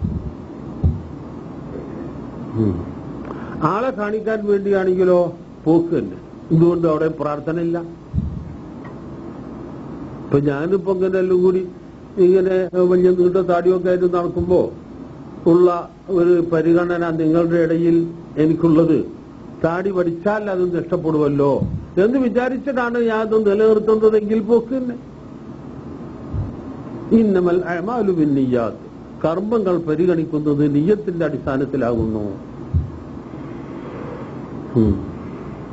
എന്റെ നാട്ടില് കുട്ടികൾക്ക് ആസ്തമ ഉണ്ടായാൽ കാഞ്ചനമറ്റത്തെ ഫരീദ് ഔലിയാക്ക് തലമുടി നേർച്ചയാക്കുന്ന ഒരു ആചാരം ഉണ്ടായിരുന്നു. 6 മാസം ഒരു കൊല്ലം തലമുടി കാഞ്ചനമറ്റത്തെ ഔലിയാക്ക്, ഫരീദ് ഔലിയ. നിങ്ങൾ കേട്ടിട്ടുണ്ടാവും. അങ്ങനെ പൊന്നെ ഈ കൊച്ചിയിൽ നിന്ന് അപ്പുറം ആലപ്പുഴന്റെ ഇടയിലായിട്ട് കുറച്ച് കിഴക്ക് ഭാഗത്തേക്ക് മാറിയിട്ടാണ് കാഞ്ഞിരമറ്റം. എനിക്ക് ചെറുപ്പത്തിൽ ആസ്തമയുണ്ടായിട്ട് എന്റെ മാതാപിതാക്കൾ അങ്ങനെ ചെയ്തു എന്ന് പറഞ്ഞു കേട്ടു. എനിക്കന്ന് നല്ല വകതിരിവും ബോധമൊന്നും ആയിട്ടില്ല. ആ നിലയിൽ താടി നിർത്തി, അല്ല തലമുടി നിർത്തിയിട്ട് അവധിയെത്തുമ്പോൾ ചില ആചാരങ്ങളോടുകൂടെ തലമുടി പഠിപ്പിക്കുന്ന സമ്പ്രദായം ഉണ്ടായിരുന്നു. അപ്പോൾ ആ നിലയിൽ മുടി നിർത്തൽ ആർക്കാപ്പ ഇബാദത്ത് കണക്ക് തന്നെ. അങ്ങനെ ഒരു വക. ഹജ്ജിൽ നിന്നും ഉംറയിൽ നിന്നും ഒഴിവാകുമ്പോൾ നമസ്കാരത്തിൽ നിന്ന് സലാം പറഞ്ഞ് ഒഴിവാകുന്നത് പോലെ ഒരു തലമുടി പഠിപ്പിക്കുന്ന ഒരു കർമ്മമുണ്ട്. ആ തലമുടി പഠിപ്പിക്കുന്നതിൽ സാധാരണ മുടി പഠിപ്പിക്കും പോലെ അല്ല, അതിന് അവിടെ ഒരു പ്രാർത്ഥന ഉണ്ട്. ഈ ഹജ്ജ് അല്ലെങ്കിൽ ഈ ഉംറ അള്ളാഹു കബൂലാക്കണേ എന്നുള്ള ഒരു പ്രാർത്ഥന അതിന്റെ ഉള്ളിൽ വരുന്നുണ്ട്. അതുകൊണ്ട് അത് ഇബാദത്ത് അള്ളാഹുവിന്. പിന്നെ സാധാരണ നിലയ്ക്കതാ നമ്മൾ ചങ്ങായിമാര് മുടി നീട്ടിയിരിക്കുന്നു. അതെന്താണ്? സൗകര്യം അങ്ങനെയാണ് ഇത്ര, അഥവാ സൗന്ദര്യമാണ് ഇത്ര. അത്രേ ഉദ്ദേശിച്ചിട്ടുള്ള ആ നിലയിലുള്ള മുടി നിർത്തൽ ഹലാലായ ഒരു മുടി നിർത്തലാണ്. ഇത് വേർതിരിഞ്ഞ് നല്ലവണ്ണം മനസ്സിലാക്കുമ്പോൾ. പിന്നെ നമ്മൾ കുളിക്കലുണ്ടല്ലോ, കുളിയിലുണ്ട് ഇങ്ങനെ 3 വിധം. എന്താണ്? റാഹത്തിന് വേണ്ടി, ചൂട് ഒഴിവാക്കാൻ വേണ്ടി, ചേറും ചളിയൊക്കെ കഴുകി കളയാൻ വേണ്ടിയുള്ള കുളി. അത് ഹലാലായ ഒരു കുളിയാണ്, ഒരു തർക്കവുമില്ല, വേണമെങ്കിൽ ചെയ്തോളി. എന്നാൽ ജനാബത്ത് കുളിക്കലോ, അത് ഈ അശുദ്ധി ഒഴിവാകണം, എന്നിട്ട് വേണം എനിക്ക് നമസ്കരിക്കാൻ, നമസ്കാരം സമയം തെറ്റാൻ പാടുള്ളതുമല്ല എന്നുള്ളത് കൊണ്ടാണ് കുളിക്കുന്നതെങ്കിൽ പ്രാർത്ഥന വന്നു. അതുകൊണ്ട് അത് ഇബാദത്താണ്. പിന്നെ അമ്പലക്കൊല്ലങ്ങളിലും യമുന, ഗംഗ നദികളിലുമൊക്കെ കുളിക്കുന്നുണ്ട് അത്രേ. ആ അവരുടെ ദേവന്മാരോടുള്ള അടുപ്പത്തിന് വേണ്ടി. അത് നിയ്യത്ത് അങ്ങനെ മാറിയതുകൊണ്ട് അത് ശിർക്കിന്റെ ഇബാദത്തുമാണ്. വേർതിരിച്ച് മനസ്സിലായിപ്പോലെ. അങ്ങനെ നമ്മളുടെ കാര്യങ്ങളിലൊക്കെയും അത് വരും. യാദർശികമായിട്ട് പെണ്ണിനെ കണ്ടു, വളരെ സൗന്ദര്യത്തിലുള്ള, ആഭരണം കൊണ്ടും വസ്ത്രം കൊണ്ടും ഒക്കെ വളരെ വളരെ ഭംഗിയായി ചമഞ്ഞ ഒരു പെണ്ണിനെ കണ്ടു. ആ മനഃപൂർവമല്ലാത്ത കാഴ്ചക്ക് കുറ്റമില്ല. പിന്നെന്തല്ലോ ഒന്ന് കരുതിക്കൂട്ടി നോക്കുന്നു, അവളുടെ സൗന്ദര്യം എത്രത്തോളമുണ്ട്, നിറം എങ്ങനെയുണ്ട്, മറ്റതാണ് മറിച്ചതാണ്. എന്നിട്ട് എന്താ കാര്യം? ഒന്നും നടക്കൂല, വെറുതെ കുറ്റം പേറുക എന്ന് മാത്രം. എന്തൊരു കഷ്ടമാണ് ഈ പിശാചി നമ്മളെ കൊണ്ട് നമ്മളറിയാതെ കുറ്റം ചെയ്യിപ്പിക്കാൻ. ഇങ്ങനെ നോക്കിയിട്ട് അവളെ സൗന്ദര്യം ആഴത്തോളം മനസ്സിലാക്കി എന്ത് കാര്യം? ബന്ധപ്പെടാൻ കഴിയൂലല്ലോ. പിന്നെ എന്തിനു ചങ്ങായി ഈ കുറ്റം പേറാൻ നിൽക്കണ്? ഏതെങ്കിലും ആട്ടെ അങ്ങനെയുള്ള ഒരു പൈശാചിക തോന്നൽ വന്നു. അല്ലാഹു വിരോധിച്ചതാണല്ലോ ആ നോട്ടം, അതുകൊണ്ട് ഞാൻ നോക്കണില്ല എന്ന് വെച്ചാൽ ആ നോക്കാതിരിക്കൽ ഇബാദത്താണ്. അവിടെ പ്രാർത്ഥന വന്നു, അതാ അതിന്റെ കാര്യം.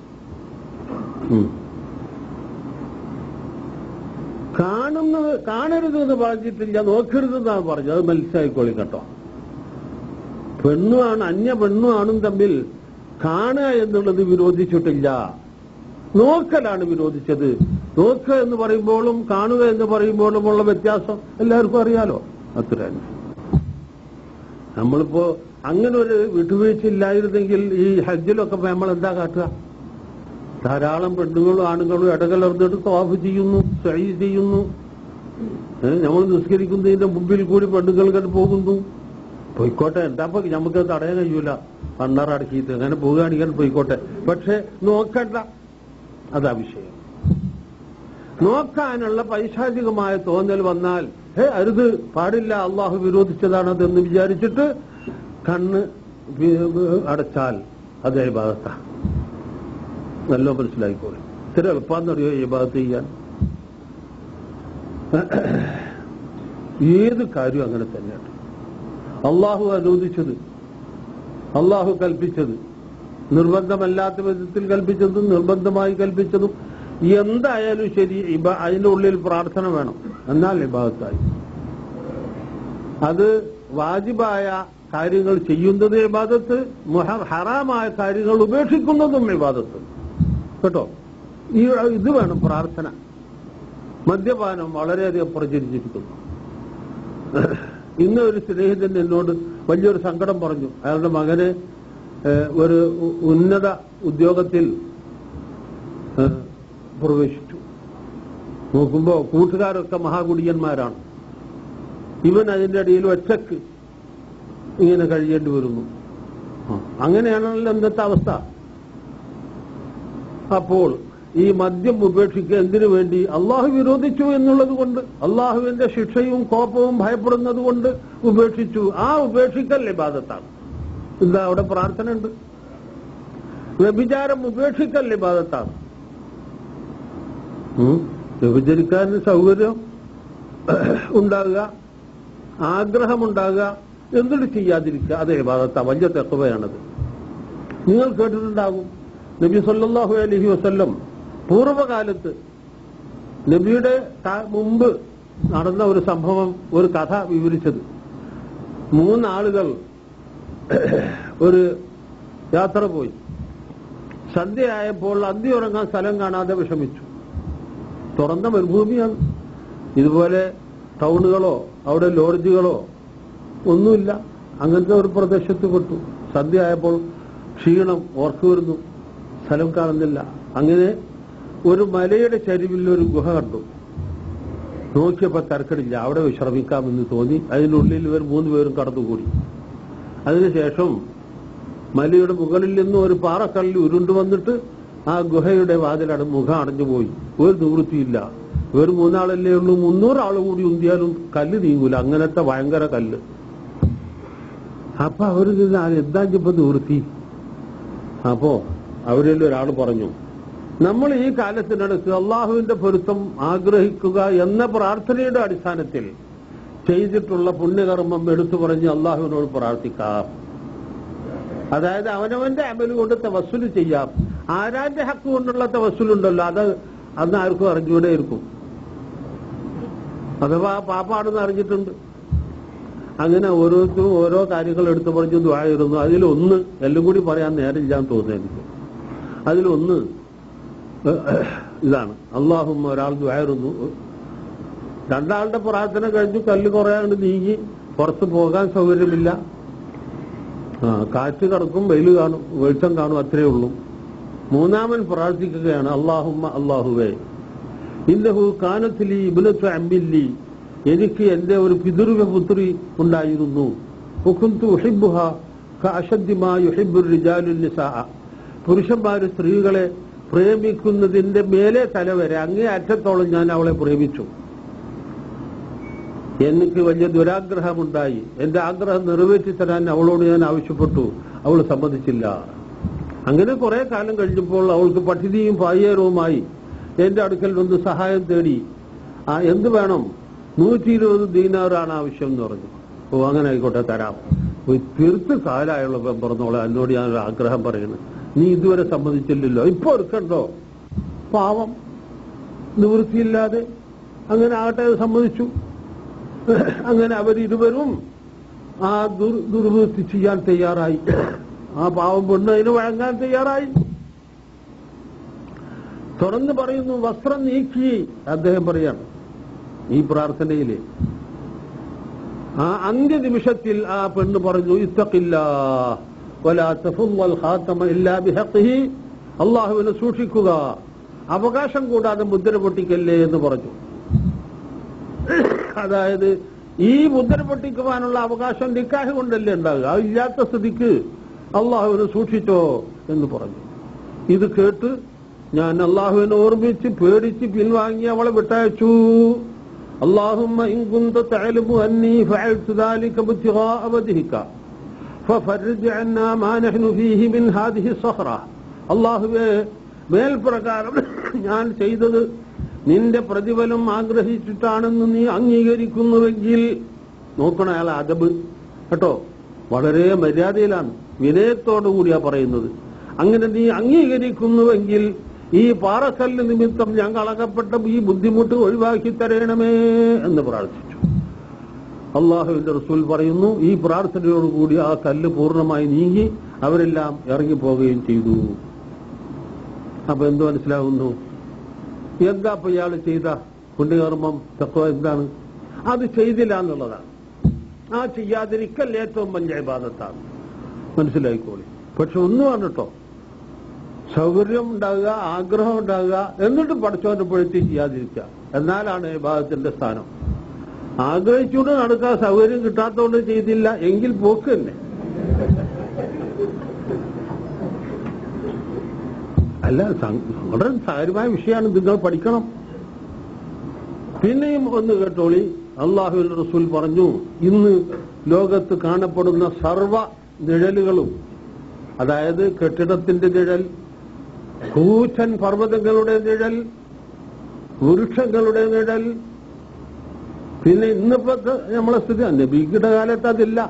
ഈ കൊട ഒരു തരം തണലിന്റെ എന്തോ ഉണ്ടായിരുന്നു എന്നല്ലാതെ ഈ ഇങ്ങനത്തെ കൊട ഓരോരുത്തർക്കും കൈപിടിച്ച് കൊണ്ടുകൊണ്ട് കൊടയുണ്ടല്ലോ, അതൊന്നില്ല.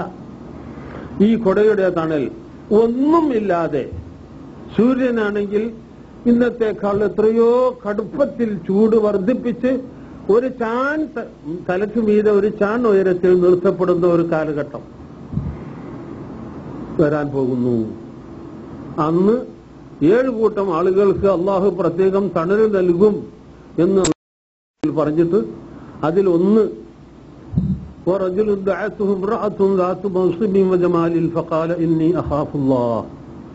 ഉയർന്ന കുടുംബത്തിൽപ്പെട്ട സുന്ദരിയായ ഒരു യുവതി ആ ദുർവൃത്തിക്ക് ക്ഷണിച്ചപ്പോൾ ഞാൻ അള്ളാഹുവിനെ പേടിക്കുന്നു എന്ന് പറഞ്ഞ് പിൻവാങ്ങിയ പുരുഷൻ. ഇതാണ് കേട്ടോ, നേരത്തെ പറഞ്ഞതിന്റെ നേരെ വിപരീതം.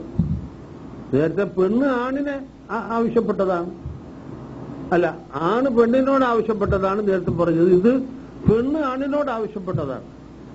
അങ്ങനെ പടച്ചവനെ പേടിക്കുന്നു എന്ന് പറഞ്ഞ് പിൻവാങ്ങി. അവർക്ക് പ്രത്യേകം തണല് അള്ളാഹു നൽകും എന്ന് പറഞ്ഞു. മിസ്രിലെ രാജ്ഞി യൂസുഫ് നബിയോട് പിടികൂടിയത് എല്ലാവരും അറിയുമല്ലോ, അതുപോലെ. അപ്പൊ യൂസുഫ് നബി അള്ളാഹുവിനെ പേടിച്ച് പിൻവാങ്ങിയില്ലേ, അതുപോലെ. അപ്പോൾ എന്താ അവിടുത്തെ ഇബാദത്ത്? ചെയ്യാതിരിക്കൽ. അതാണ്, മനസ്സിലായിക്കോളെ. ഇങ്ങനെ എന്തെല്ലാം ഹറാമായ കാര്യങ്ങളുണ്ടോ അതൊക്കെയും അള്ളാഹുവിനെ പേടിച്ചിട്ട് ഉപേക്ഷിക്കൽ ഏറ്റവും പ്രധാനപ്പെട്ട ഇബാദത്താകുന്നു, തഖ്വയാകുന്നു. ഈ വിഷയത്തിൽ കുറെ പറയാൻ എനിക്ക് ഇങ്ങനെ രസം തോന്നുകയാണ്, പക്ഷെ എനിക്ക് ചുമ വരുന്നു. അവസാനത്തെ ഒന്നുകൂടി പറഞ്ഞ് ആ വിഷയം മതിയാക്കാം. ഭാര്യ ഭർത്താക്കന്മാർ തമ്മിൽ ബന്ധപ്പെടുമ്പോൾ ഭർത്താവ് തന്റെ ദാഹം ആദ്യം തീർന്നിട്ട് മറുഭാഗത്തെ ദാഹവും തീരട്ടെ എന്ന് വിചാരിച്ച് കുറച്ചു നേരം കിടന്ന് പ്രവർത്തിക്കൽ ഇബാദത്താകുന്നു കേട്ടോ. ഇവന്റെ ആവശ്യം കഴിഞ്ഞപ്പോ ഇവനുണ്ട് ഒഴിഞ്ഞു പോരാ, ആ പാവ പിന്നെ ആവശ്യത്തിൽ ഇരിക്കുക, അത് പറ്റൂല. അങ്ങനെ അത്ര വരെ മനസ്സിലാക്കിക്കോളെ. ഇതൊക്കെ എത്രത്തോളം അത് എന്തുകൊണ്ടാണെന്നറിയോ? ആ പറഞ്ഞ രണ്ട് ചെറിയ ഹദീസ്, അദ്ദുആഉ ഹുവൽ ഇബാദ, അദ്ദുആഉ മുഖ്ഫുൽ ഇബാദ.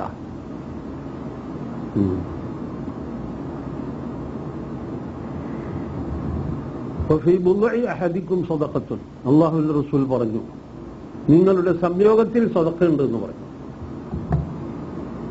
അപ്പൊ ചോദിച്ചു, റസൂലെ, അള്ളാഹുവിന്റെ പ്രവാചകരെ, ഞങ്ങൾ ഞങ്ങളുടെ ഷഹ്വത്ത് തീർക്കാൻ പോയിട്ട് ഇനി അതിനൊരു പുണ്യമോ? ഓ, അങ്ങനെയെന്ന് പറഞ്ഞു. അള്ളാഹു ഹറാമാക്കിയത് ചെയ്താൽ കുറ്റമുണ്ടോ? ആ, ഉണ്ട്. എന്നാൽ അനുവദിച്ച് ചെയ്താൽ പുണ്യമുണ്ട് എന്ന് പറഞ്ഞു. ഇപ്പൊ എന്താ അവിടുത്തെ സംഗതി എന്നറിയോ? ഞാൻ നേരത്തെ പറഞ്ഞതാ, അവന്റെ ആഗ്രഹം നിറവേറുമ്പോൾ അവളുടെ ആഗ്രഹം പിന്നെയും ബാക്കിയാണെങ്കിൽ അത് പൂർത്തിയാകുന്നത് വരെ കിടന്ന് പ്രവർത്തിക്കണമെന്നാണ്. അത്ര വരെയാണ് കാര്യം സഹോദരങ്ങളെ. അപ്പോൾ ലാ ഇലാഹ ഇല്ലല്ലാഹുവിന്റെ വിഷയം എന്തായി? ോടല്ലാതെ പ്രാർത്ഥിക്കാൻ പാടില്ല. വേറെ അള്ളാഹു അല്ലാത്ത ആരെ മലക്കായാലും ജിന്നായാലും വലിയായാലും ഷെയ്ഖായാലും ഉണ്ടല്ലോ, എന്തൊക്കെ പേരുകളുണ്ടോ ഒക്കെ നിങ്ങൾ എടുത്തോളി, അവിടെ ഒന്നും പ്രാർത്ഥിക്കാൻ പാടില്ല. അള്ളാഹു അല്ലാത്തവരോടുള്ള പ്രാർത്ഥന ഉൾക്കൊള്ളുന്ന കാര്യങ്ങളൊന്നും ചെയ്യാൻ പാടില്ല. അതേതാണ്? നേരത്തെ ഉദാഹരണത്തിൽ പറഞ്ഞല്ലോ, ജാറത്തിലേക്ക് പോവുക. അത് അള്ളാഹു അല്ലാത്തവരോടുള്ള പ്രാർത്ഥനയുടെ അടിസ്ഥാനത്തിലുള്ള ഒരു കാര്യമാണ്, പാടില്ല. അപ്പൊ ജാറം കെട്ടാനും പാടില്ല. സാധാരണ പറയലും ജാറം കെട്ടുന്നത് ഹറാമെന്നാ, പോരാ, ഹറാമ് തന്നെ. പക്ഷെ അങ്ങനെ പറഞ്ഞു മതിയാക്കാൻ പറ്റൂല. മനുഷ്യൻ കാഫിറാകുന്ന ഹറാമാണത്. എന്താണ്? ആ ഔലിയായുടെ പൊരുത്തം കിട്ടാൻ വേണ്ടി ചെയ്യുന്ന ഒരു ശിർക്കിന്റെ ഇബാദത്താണത്. അത് തന്നെ. അപ്പോൾ അള്ളാഹുവിനോട് പ്രാർത്ഥിക്കുക, അള്ളാഹുവിനോടുള്ള പ്രാർത്ഥന ഉൾക്കൊള്ളുന്ന കാര്യങ്ങൾ ചെയ്യുക, വേറെ ആരോടും പ്രാർത്ഥിക്കാതിരിക്കുക, വേറുള്ളവരോടുള്ള പ്രാർത്ഥനയുടെ അടിസ്ഥാനത്തിലുള്ള കാര്യങ്ങൾ ചെയ്യാതിരിക്കുക. ഇത്ര കൊണ്ട് അഷ്ഹദു അല്ലാ ഇലാഹ ഇല്ലല്ലാഹു എന്നത് പൂർത്തിയായി. അത്ര എളുപ്പമുള്ള കാര്യമാണ്. ഈ വിശദീകരണത്തിന്റെ അടിസ്ഥാനത്തിൽ ഷഹാദത്ത് കലിമ ഉൾക്കൊള്ളൽ വളരെ നിഷ്പ്രയാസമാകുന്നു. ആ ഭാഗം അത്രയും കൊണ്ട് മതിയാക്കിയിട്ട് ഞാൻ മറ്റൊരു വിഷയത്തിലേക്ക് അല്പം ഒന്ന് നീങ്ങുകയാണ്. എനിക്ക് പ്രയാസമുണ്ടെങ്കിലും അത് പറയണമെന്ന് എന്റെ മനസ്സെന്നെ നിർബന്ധിക്കുന്നു.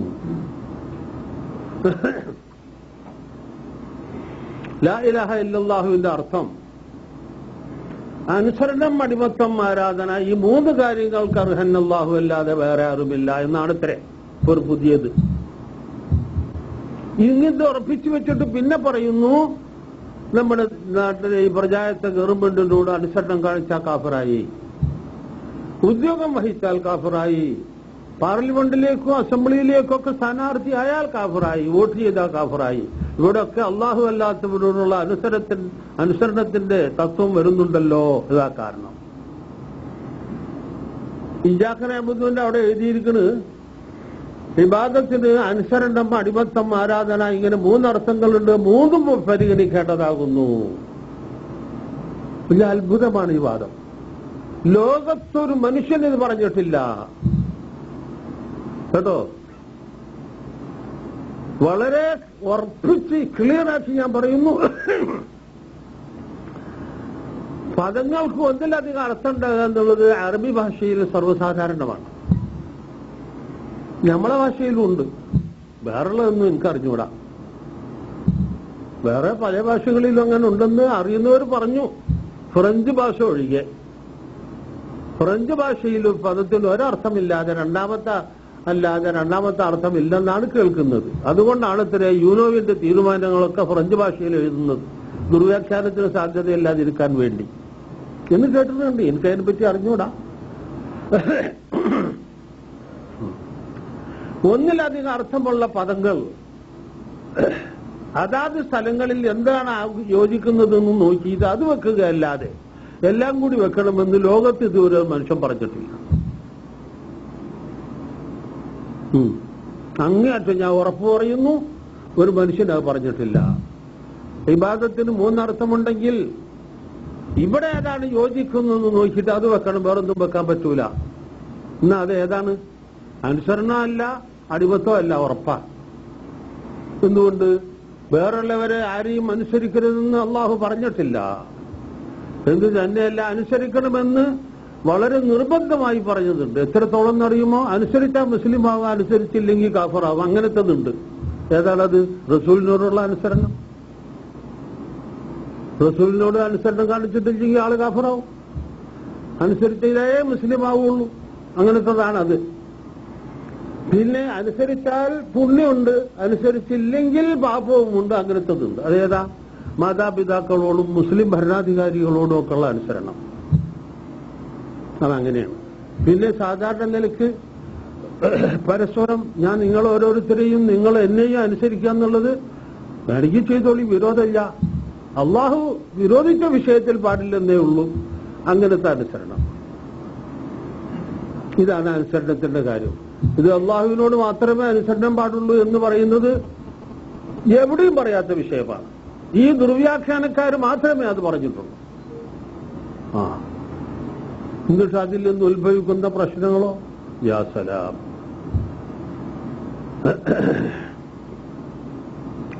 പരിശുദ്ധ ഖുർആനിൽ അള്ളാഹുവിന്റെ റസൂലിനെ അനുസരിക്കാൻ ശക്തിയായി കൽപ്പിച്ചതുണ്ട്.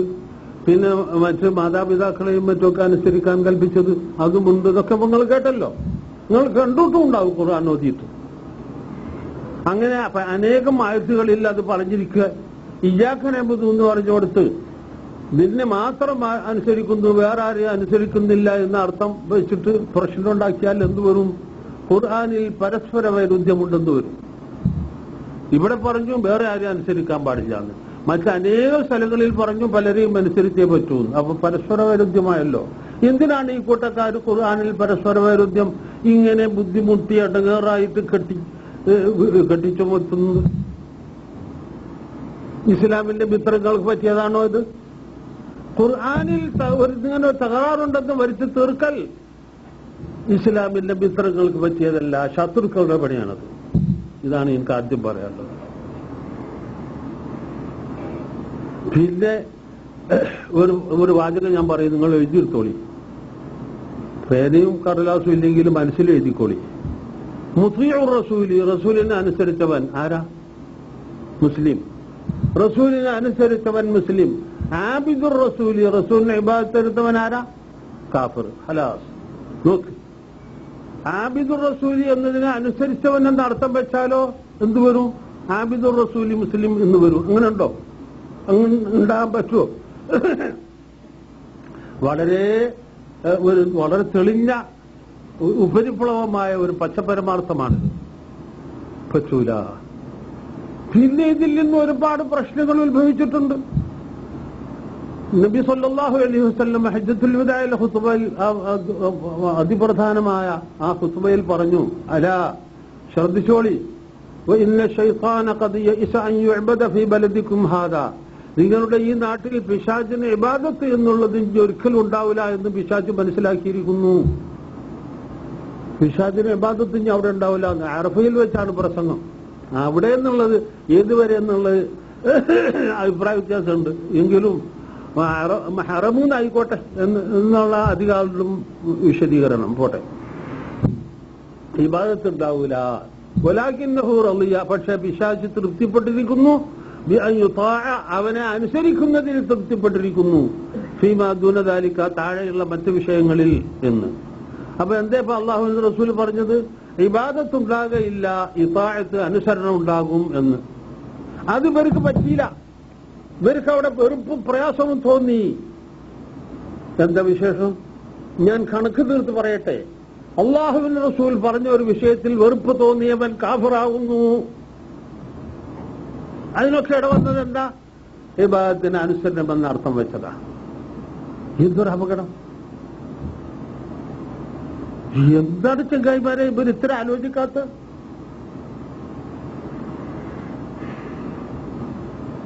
എനിക്ക് വളരെ വ്യസനം തോന്നുകയാണ്, വലിയ അത്ഭുതം തോന്നുകയാണ്. പറ്റൂല.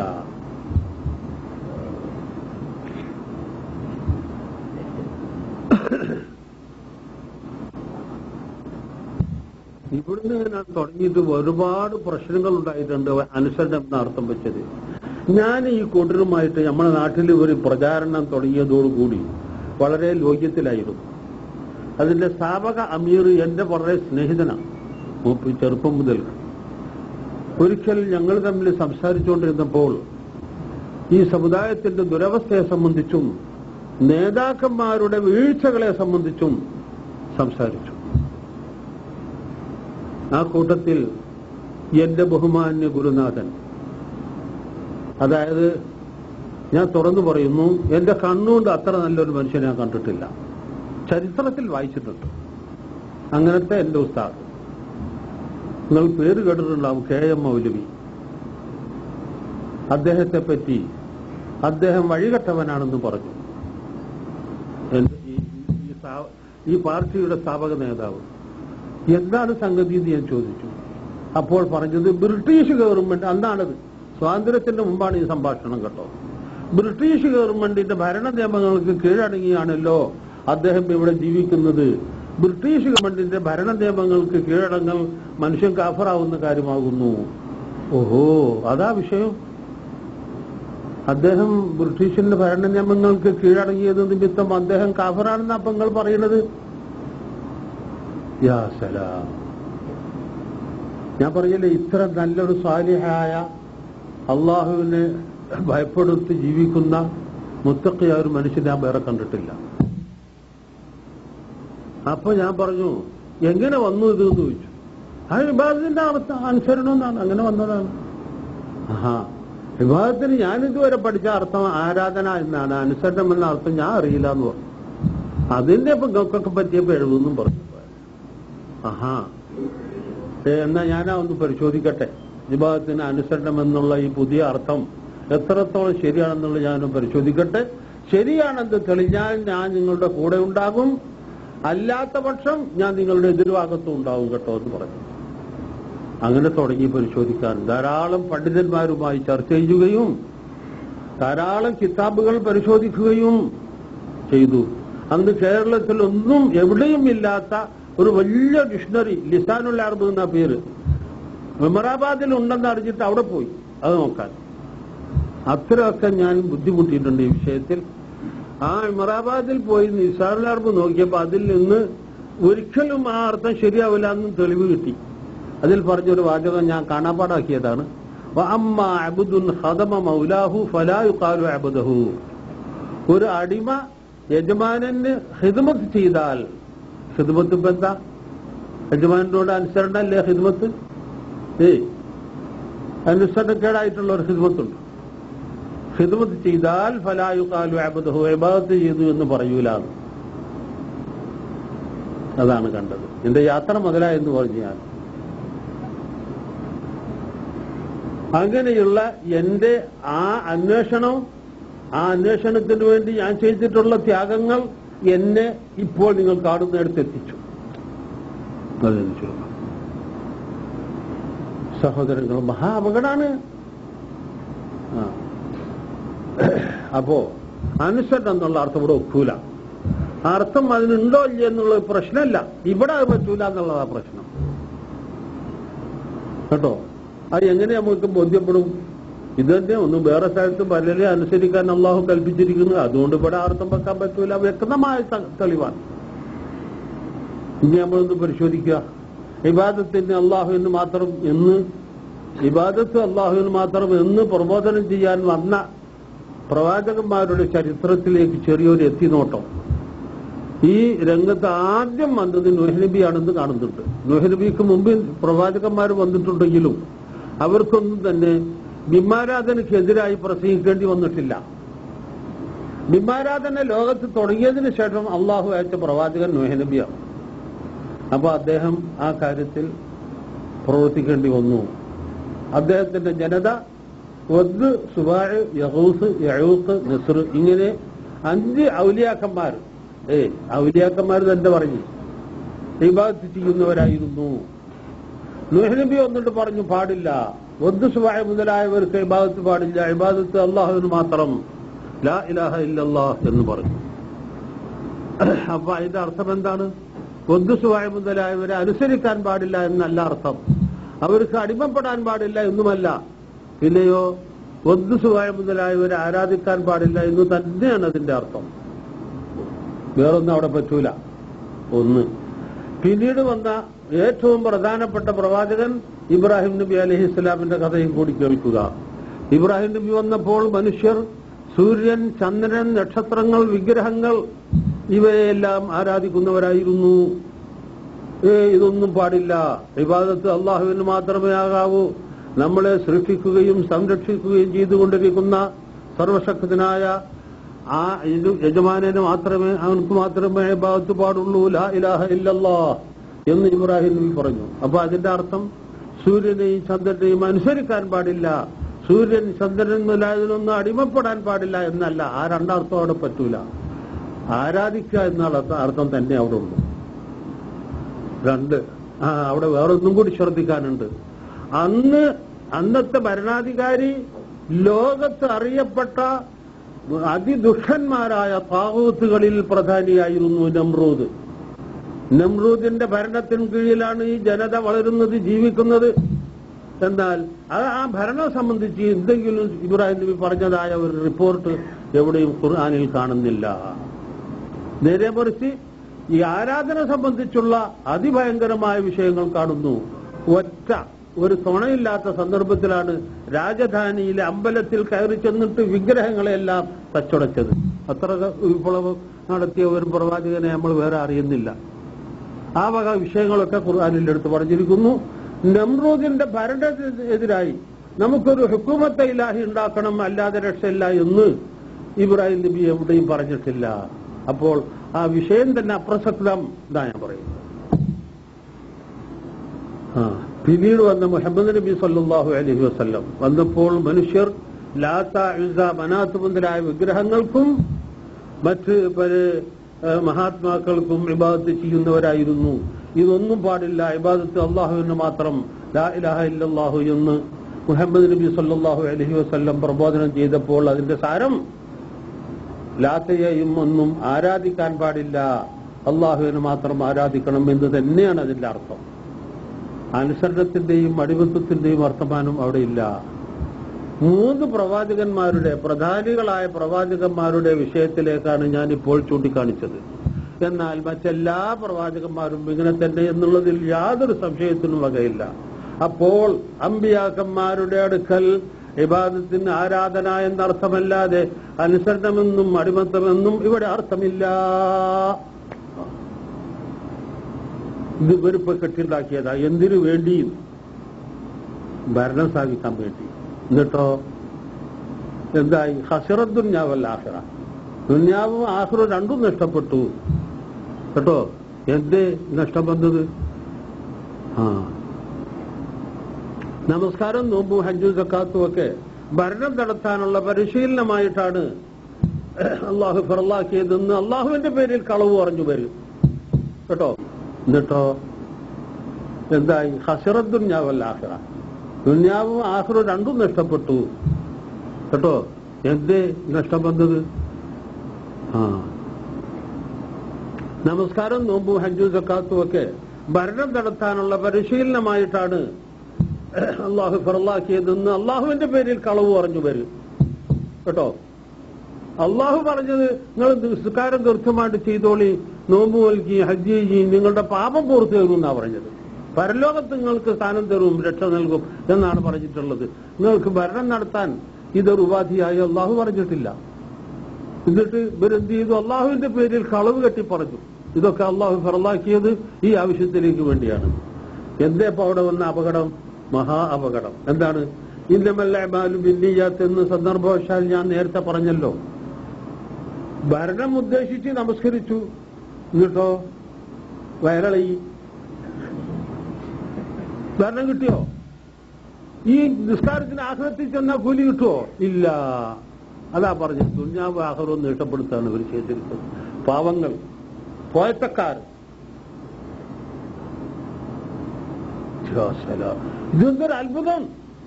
ഇവരുടെ ബുദ്ധിക്ക് എന്ത് പറ്റിയെന്നാണ് ഞാൻ ചോദിക്കുന്നത്.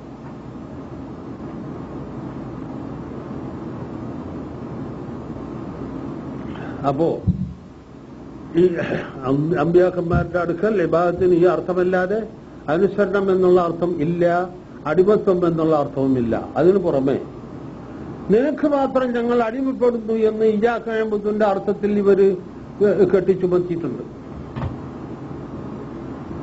ഈ ആയത്ത് മനുഷ്യർക്ക് പറഞ്ഞു കൊടുത്ത, അള്ളാഹുവിങ്കിൽ നിന്ന് വഹി ലഭിച്ചിട്ട് മനുഷ്യരെ ഇത് പഠിപ്പിച്ച ആ പ്രവാചകൻ സ്വന്തം അടിമകളുണ്ടായിരുന്നു അവർക്ക്. അടിമത്വത്തിന്റെ മേലെ തല കേട്ടോ. അതിന്റെ അപ്പുറമൊന്നും പറയാനില്ല. അങ്ങനത്തെ അടിമവേലയിൽ നിന്നാണ് നബിക്ക് ഇബ്രാഹിം എന്ന കുട്ടി ജനിച്ചത്. അറിയോ? അടിമത്വത്തിന്റെ വഴിയിലല്ലേ അത്? മാരിയത്തുൽ ഖബ്തിയ്യ നബി വിവാഹം ചെയ്ത ഭാര്യയല്ല. മിസ്റിലെ മുഖൗഖിസ് രാജാവ് ഹദിയ കൊടുത്തയച്ച അടിമയാണ്. അള്ളാഹു അനുവദിച്ച അടിമവേലയിൽ നിന്നാണ് ഈ കുഞ്ഞ് ജനിച്ചത്. ആർക്കതറിയാത്തത്?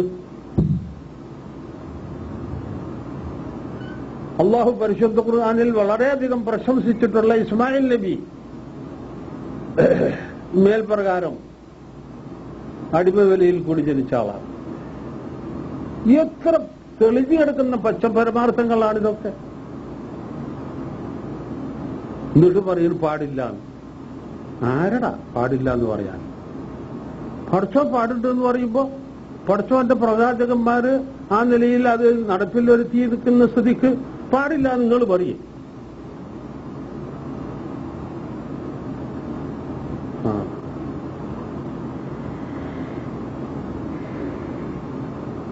മൂന്നർത്ഥമുണ്ട്, മൂന്നും പരിഗണിക്കണം. ഞാൻ പറഞ്ഞു, ലോകത്തൊരു മനുഷ്യൻ ഇതുവരെ അങ്ങനെ പറഞ്ഞിട്ടില്ല. മൂന്നർത്ഥം ഉണ്ടെങ്കിൽ, ഇത്ര അർത്ഥമുണ്ടെങ്കിൽ അതാത് സ്ഥലത്ത് യോജിക്കുന്നത് ഏതെന്ന് നോക്കിയിട്ട് അത് വെക്കണം. ഞാൻ ഒരു വളരെ വളരെ ഈസിയായ ഒരു ഉദാഹരണം പറയാം. നമ്മളെ ഭാഷയിൽ കരി കൊണ്ടുപോവാ എന്ന് പറഞ്ഞാൽ പല്ല് തേക്കുന്ന കരിയും തീ കത്തിക്കുന്ന കരിയും നിലം പൂട്ടുന്ന കരി എല്ലാം കൂടി കൊണ്ടേ കൊടുക്കണോ?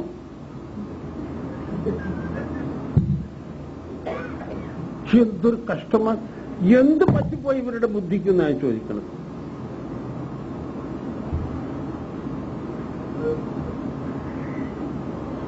സഹോദരങ്ങളെ, കാര്യം മഹാപകടം. നമ്മുടെ സമുദായത്തിൽ ഇസ്ലാം ദീന് പരിശുദ്ധ ഖുർആനിൽ നിന്നും നബിചര്യയിൽ നിന്നും പഠിച്ചിട്ട് അതുപ്രകാരം ജീവിക്കണമെന്ന് ആഗ്രഹിക്കുന്ന, അങ്ങനെ പ്രചാരവേല ചെയ്യുന്ന ചില ആളുകൾ ഉണ്ട്, ഉരുത്തിരിഞ്ഞു വന്നിട്ടുണ്ട്.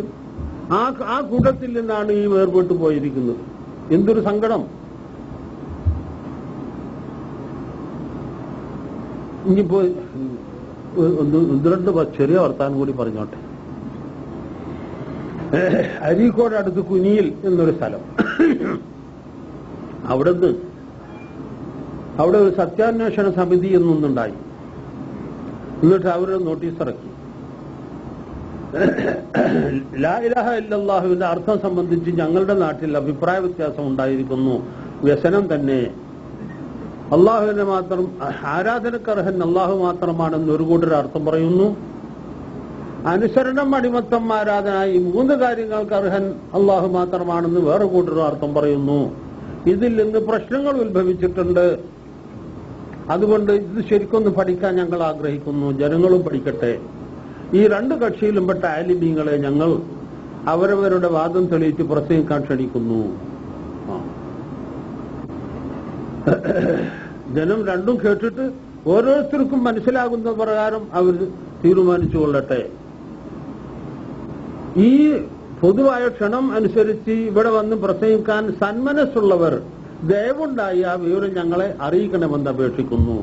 ഇന്ന തീയതി വരെ 1.5 മാസത്തെ അവധി നിശ്ചയിച്ചിട്ട് ഇന്ന തീയതി വരെ ഞങ്ങൾ ഇതിൽ കാത്തിരിക്കുന്നതാണ്. അതിനുശേഷം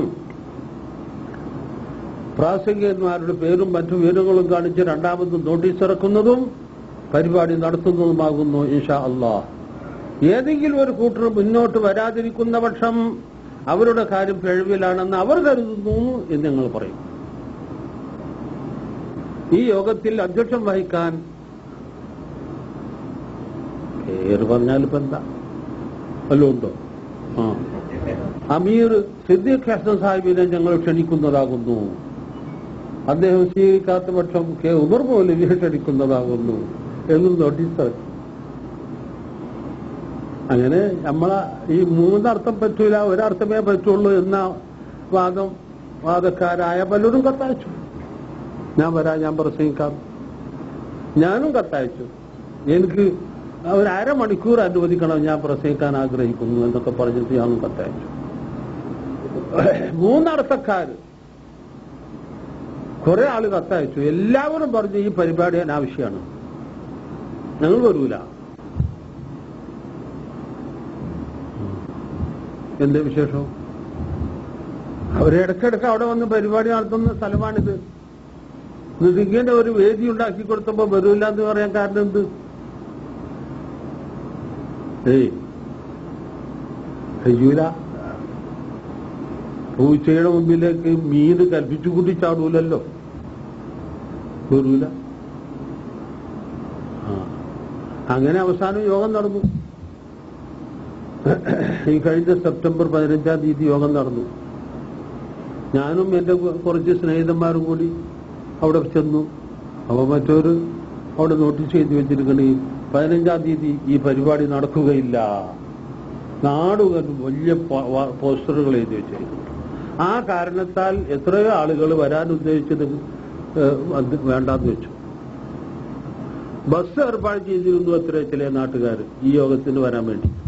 അതൊക്കെ ക്യാൻസലായി. അങ്ങനെ യോഗം നടന്നു. പക്ഷെ എനിക്ക് പ്രസംഗം ഡോക്ടർമാർ ഇമാമും ജമാഅത്തുമായി വിരോധിച്ച ഒരു കാലഘട്ടമായിരുന്നു അത്. യാത്രയും പ്രസംഗവും എന്നോട് കഠിനമായി വിരോധിച്ചു. എനിക്ക് സുഖമില്ലത്രേ. അവർ പറയാ നാട്ടിൽ കുറച്ചൊരു അറ്റാക്ക് ഉണ്ട്, അതുകൊണ്ട് ഒന്നും പാടില്ല. എനിക്കത് തോന്നിയിട്ടില്ല. എന്താ ഒരു കൊതു അടിക്കുന്ന വേദനയും കൂടി എനിക്കുണ്ടായിട്ടില്ല. പിന്നെ ഇവര് അപ്പൊ പറഞ്ഞു അങ്ങനെയുള്ളതാണ് ഏറ്റവും കടുപ്പവും. ഞാൻ പിന്നെ എന്റെ മക്കളും ഡോക്ടർമാരെല്ലാം കൂടി ഇങ്ങനെ പറഞ്ഞത് കൊണ്ട് എന്തെങ്കിലും ആട്ടെ എന്നും പറഞ്ഞ് അവർ പറഞ്ഞു പറഞ്ഞാലും 3 ആഴ്ച വിശ്രമിക്കാൻ തീരുമാനിച്ചു. വീട്ടിൽ കിടക്കുകയാണ്. അതിന്റെ ഇടയിലാണ് ഈ 15-ാം തീയതി വന്നത്. ഞാൻ പറഞ്ഞു എനിക്ക് കാറിൽ ഇരുന്ന് പോകാൻ ആഫിയത്തുണ്ടെങ്കിൽ ഞാൻ പോകും, പക്ഷെ പ്രസംഗിക്കണില്ല. പ്രസംഗം എഴുതി ആരെക്കൊണ്ടെങ്കിലും വായിപ്പിക്കാൻ നിശ്ചയിച്ചു. എഴുതി നോക്കിയപ്പോ എനിക്ക് തോന്നി അത് അച്ചടിക്കലാന്നുള്ളതെന്ന്. അങ്ങനെ അച്ചടിച്ചു. അവിടെ പോയി തിരുവങ്ങാടി PSM കോളേജിലെ ലെക്ചറായിരുന്ന ദാവൂദ് എന്നൊരു എന്റെ ഭാര്യയുടെ അടുത്ത ബന്ധു ഉണ്ടായിരുന്നു. അവിടെ വായിച്ചു. അച്ചടിച്ചു കൊണ്ടുപോയത് അവിടെ വിതരണം ചെയ്തു.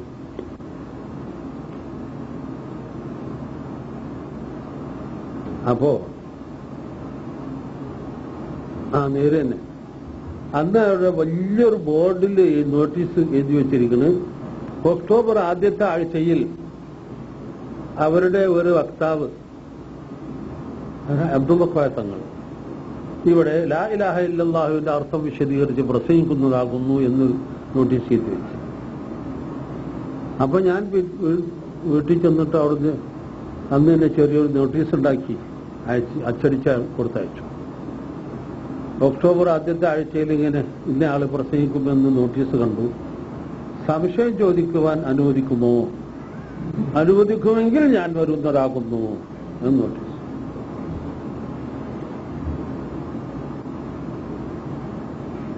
അനുവാദില്ല, ഞാൻ പിന്നെ പോയില്ല. എന്നിട്ട് ആ പറഞ്ഞതിന്റെ മുമ്പ് ഒക്ടോബർ ആദ്യത്തെ ആഴ്ച എന്നാണ് പറഞ്ഞിരുന്നത്. അതിന് മുമ്പത്തെ വെള്ളിയാഴ്ച രാവിലെ ജുമാക്ക് മുമ്പ് ഞാൻ പള്ളിയിൽ പോയി. ഞാനാണ് ഈ അന്ന് ആ വിശ്രമത്തിന്റെ കാലം തന്നെയാണ്. അപ്പൊ പള്ളിയിൽ ഒരാൾ വന്നിട്ട് എന്നോട് പറഞ്ഞു, മാധ്യമത്തിൽ ഇന്നത്തെ പരിപാടിയിൽ ഒരു കാര്യമുണ്ട്, എന്താന്ന് ചോദിച്ചു. കുനിയിൽ ഷേഖ് മുഹമ്മദ് കാരക്കുന്നും അബ്ദുള്ള കോയത്തങ്ങളും പ്രസംഗിക്കുന്നതാകുന്നു എന്ന് ഇന്നത്തെ പരിപാടിയിൽ പറയുന്നു. ഞാൻ അപ്പം തന്നെ ചെറിയ നോട്ടീസ് എഴുതി അച്ചടിച്ച് വൈകുന്നേരം അങ്ങോട്ട് കൊടുത്തയച്ചു. പാവം ജമാഅത്തെ ഇസ്ലാമി എന്നാണ് ഹെഡിങ്. അങ്ങനെ അവിടെ കൊണ്ടുപോയി വിതരണം ചെയ്തു. അവർ പ്രസംഗിച്ചത്രേ. പ്രസംഗത്തില് വിഷയത്തെപ്പറ്റി കാര്യമായിട്ടൊന്നും പറഞ്ഞില്ല. ഉമർ പോലും ഒരു വസ്തു കൊള്ളൂല ആ പറഞ്ഞത്.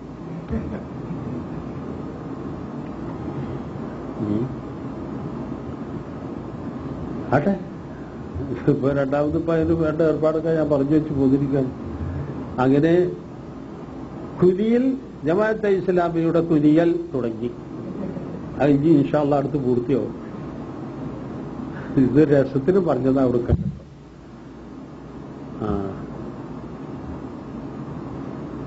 എന്നോട് ഈ വിഷയം ഇവിടെ പ്രസംഗിക്കാൻ ആവശ്യപ്പെട്ടതിന് ഞാൻ നന്ദി പറയുന്നു. ഇങ്ങനെ കേൾക്കാൻ നിങ്ങളെല്ലാം തയ്യാറായതിന് നിങ്ങൾക്കും നന്ദി പറയുന്നു. സത്യം ശരിയായിട്ട് മനസ്സിലാക്കി അതിനെ പിൻപറ്റി ജീവിക്കുവാൻ അള്ളാഹു നമ്മെ എല്ലാവരെയും അനുഗ്രഹിക്കട്ടെ. നമ്മുടെ സമുദായത്തിൽ ഉടലെടുക്കുന്ന ഇത്തരം പുതിയ പുതിയ ആദർശങ്ങളെ, ഇസ്ലാമിന്റെ പേരിൽ വെച്ച് കെട്ടപ്പെടുന്ന ആദർശങ്ങളെ ഇവിടെ സത്യാവസ്ഥ വെളിവാക്കി ജനങ്ങളെ ബോധവൽക്കരിക്കാൻ അള്ളാഹു നമ്മെ അനുഗ്രഹിക്കട്ടെ. വസല്ലല്ലാഹു അലാ നബിയ്യിനാ മുഹമ്മദിൻ വആലിഹി